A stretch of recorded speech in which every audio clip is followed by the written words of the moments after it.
What's up, boys and girls? This is Spop Logic, and right now we're gonna do a reaction to the Mandalorian and Grogu official final trailer. I'm gonna give you some thoughts on this right after this reaction because I don't even need to see this to know that I am not gonna go see this movie. But let me explain after we watch the trailer.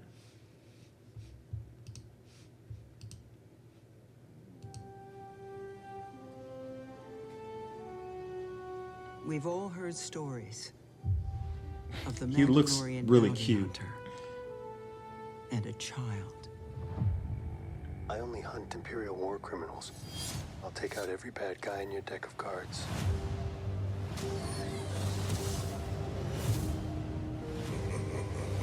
This isn't about revenge. It's about preventing another war.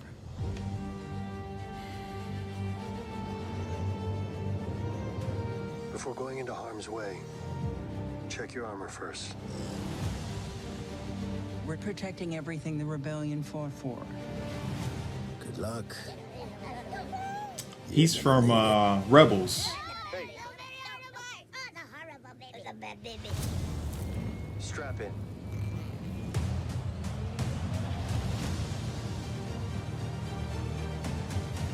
We need a professional. Hang on. What happens when you're not there to protect him? You good? That's cute. I'll be right behind you. Go. Go. Mandalorian, you will suffer. Then it will be his turn. Monsters. The old protect the young. And then the young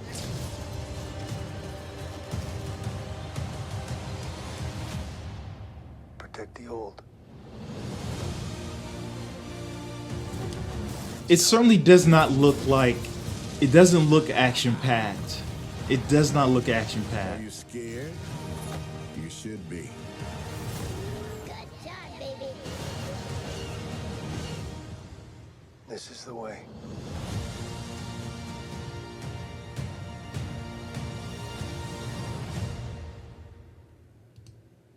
Okay, so this is my biggest problem with specifically The Mandalorian and maybe more broadly to what Disney has done with Star Wars.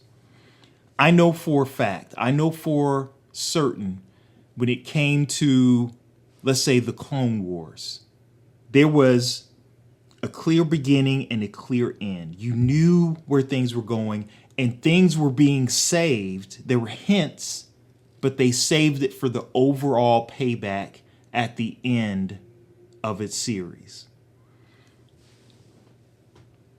I know that after season 2, The Mandalorian was at an all-time high.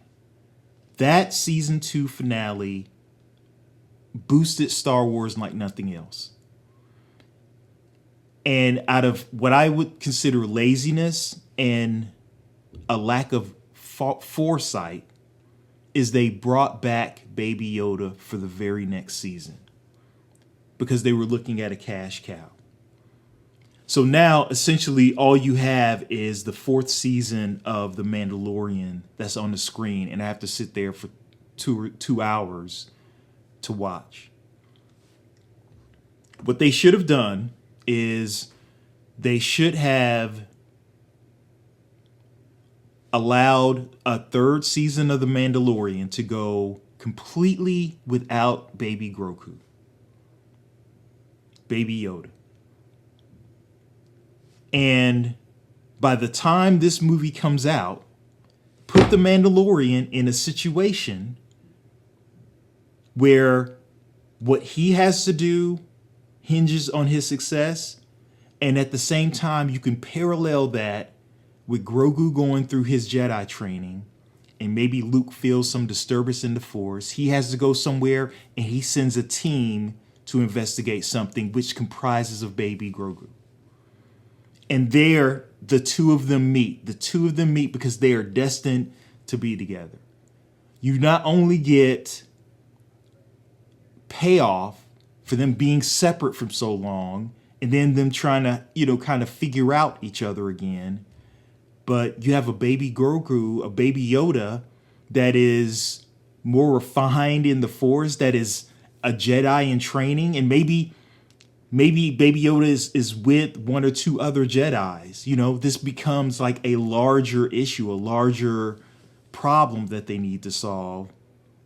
And you can even involve Luke Skywalker to it. Just think about how much payoff that would have and how much sense that would make to put in those member berries for that movie. But instead, they blew their load. They couldn't go an entire season without Baby Yoda, which ended up dropping ratings because they didn't have anything for Baby Yoda to do except for be a punchline. And now they have this movie coming out, which I just don't feel the excitement for. Anyway, those are my thoughts. Sorry I went on a rant after this trailer, but that's just how I feel. Let me know how you feel in the comments below.